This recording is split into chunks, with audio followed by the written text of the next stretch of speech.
Урматтуу депутаттар, урматтуу чакырылгандар, бул долбоорду колдоп берсек болот. Бирок менде мындай сунуш бар эле да. Биздин алган карызыбыз 4 миллиардка жетип атат. ВВПнын 70%-на жакындап калды. Анан өзү негизи мамлекетте бир стратегия болуш керек да, 20-30 жыл алдын ала кандай болот бул карыздарды кийин кантип төлөйбүз.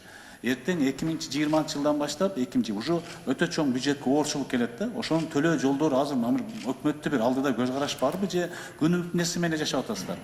Ошон үчүн мен комитетке чакырып, дүйнөлүк масштабта өнүккөн мамлекеттерин карасак, азыр карыз алуудан катышканда көбүнчө баягы ГЧП деп мамлекеттик жеккөнөштүк мыйзам негизинде чоң фирмалар келип өздөрүнүн акчасына куруп берет, карызга эмес, бирок бюджет бөлүп баягы бөлүнгөн акчадан кутулат да. Ушул жолго өтпөй атабыз. Анткени кээ бир чиновниктерге карыз алып иштөө пайда болуп атат, дагы эле ошол тендердеги баягы коррупция башкаларга чыга албай атабыз. Ошон үчүн мен сунуш кылат элем.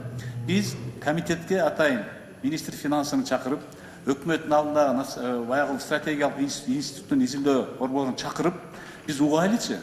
Карыз канчага жетти, кантип төлөйбүз? Анткени убагында келет, биз дефолт болушу мүмкүн бул нерсе менен кете берсекчи.